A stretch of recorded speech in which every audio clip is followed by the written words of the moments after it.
Welcome to the Cockin Cup, a cash tournament hosted on the Cards and Casuals Discord server. The deck rules were that you had to run 3 Cockatrice and 3 Hungering Pumpkins. Those were the only units allowed. The rest of your deck had to just be spells. The tournament was best of 1 elimination with soft scheduling and a prize of $50 for first place, $25 for second place, with both first and second getting an invite to a larger tourney at a later date. I will be joined by a special guest to cast the final match so you can see which player came out on top. At the end, you can find out the rules for the next cash tournament and how to join. Let's get into this exciting match. And I am joined by Slasher. Go ahead and say hi, Slasher. Hello, hello. Yes. And we are going to be commentating over this beautiful match between Jump and Mask.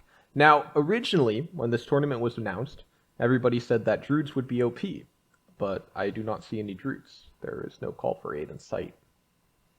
So it's rather interesting. I think that the issue that Druids you run into is you have to have that circulation in your deck.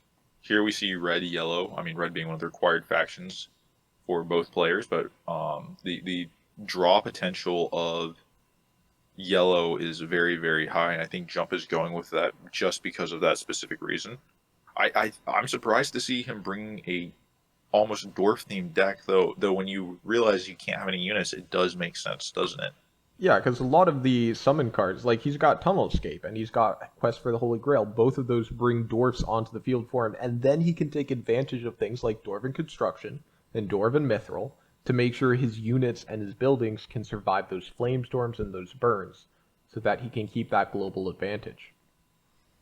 Beasley, do you think here that Jump possibly just plays like 10 incinerates on enemy castle and wins? It's a possibility. He could direct burn. It looks like he has more of a unit focus, to be honest. So I'm seeing a lot of the unit summon cards. And we're seeing I like the dwarf theme. Yes, I like the dwarf theme as well. You can get a lot of value out of that. And we see this Cockatrice just coming. Of course, Mask being required to run Cockatrice. He's making the best of it that he can. He has put the buff on it.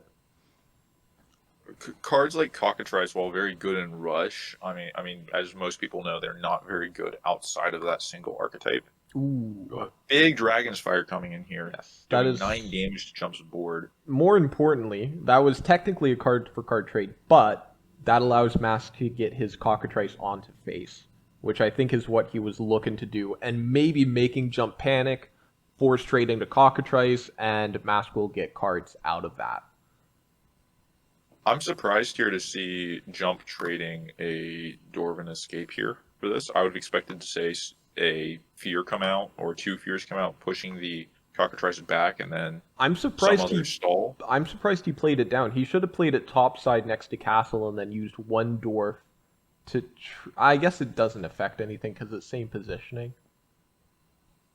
No, yeah, he did an optimal play. He has to keep a Dwarf alive to take advantage of his Dwarf cards. So that's why he's trading the Pumpkin and getting less optimal positioning. Of course, realistically, he can't put the dwarves anywhere because of Mask's positioning. Yeah, I know what you're saying. Though, yeah, he couldn't do it. It would have been the same spot anyway. Do you think that both players are running Lumi? That's a tough question. I don't think so. There's not enough Night Summon to justify it, I think. I think something most players probably haven't even thought about is the fact that Lumi is a big area of effect. Same with Dragon's Fire. And while you can get value out of it, realistically, there's going to be, majority of the time, not that many units on the board. Yeah, the only advantage you can get with Lumi is buildings and castle. That's really all it does differently. Here we see Mask really circulating through a lot of cards in his hand. I really like this as it does get him closer to those unit cards or things which might put a body on the board for him.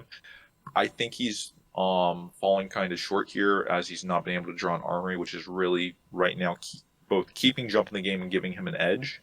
Yeah, I think the moment that Mask draws one, or Vac as we know him in the Discord, the moment he does that, I think he's going to have a fairly strong position. However, the second quest coming into hand for Oh, Jump that's really gives him dirty. such a huge advantage. Yeah, and Mask did get a sniper, which is basically the only range unit you can get in this format, is off of that Inspire? Yeah, that Inspire that he played.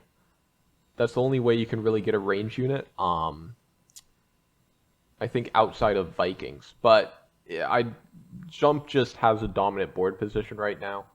So I don't think that Sniper is really going to see any effect when Jump has kind of just hard pushed at this point.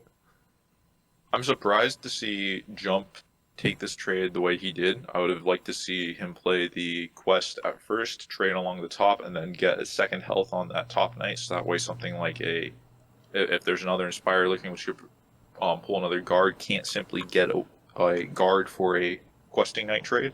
However, I mean, this position's so dominant here, Beasley, I don't see any way back for back. It was a small misplay on Jump's part. He should have done that since the I mean, the thing is, people don't play with Door Paladins very often, so I don't think people are really used to how he trades with that, idea of you want to damage your board state as much as possible and then hit.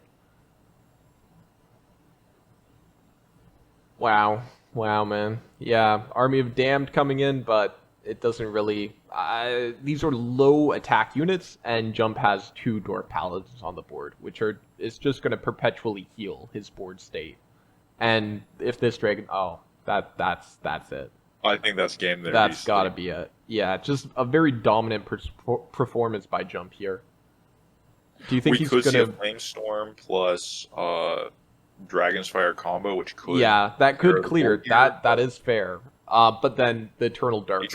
Yeah, if a Dragon's Fire comes down before that Eternal Darkness hits, that's not good.